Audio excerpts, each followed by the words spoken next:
Pembungkusan. Iya ya. Dibungkus. Plastik rencananya udah. Bungkus yang kalau bisa jangan satu itu saja. Satu ini Ya satu. minimal beberapa bungkus. Terus itu kasih pelampung, kasih pengaman.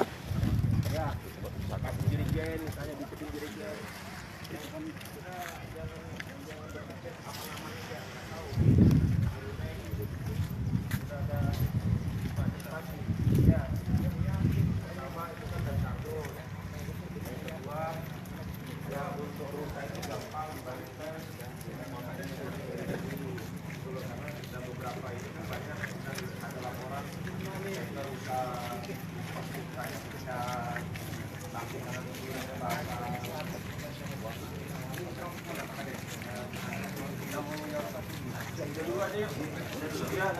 sampai dihubungi para kapten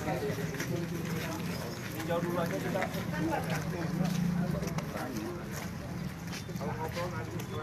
untuk merapat ke Pulau Sebesi untuk membawa kotak suara.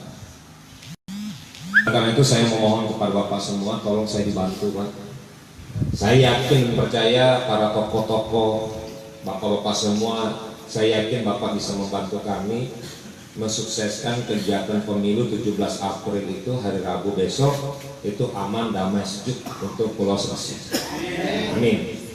Dengan jumlah DPT 1948, saya berharap mudah-mudahan 8 TPS tidak ada gangguan sedikit pun. Ya. Saya minta sebagai penyelenggara KPPS, tolong dilaksanakan kegiatan pemilu ini dengan sebaik-baiknya, dengan transparansi dan juga dengan bersikap adil seadil-adilnya. Contoh, sudah ada penegasan Pak, kalau seandainya masyarakat masuk ke dalam TPS, sudah melaksanakan registrasi, sudah melaksanakan menunggu antrian lewat pukul 1 siang, itu tetap dilaksanakan untuk pencoblosannya. Namun apabila masyarakat belum masuk TPS, belum melaksanakan registrasi, lewat dari pukul 13.00 KPPS boleh menolak. Betul Pak ya?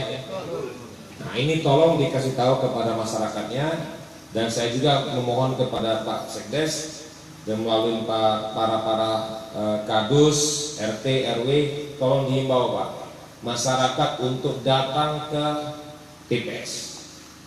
Yakinkan 1948 DPT itu datang langsung untuk menyoblos.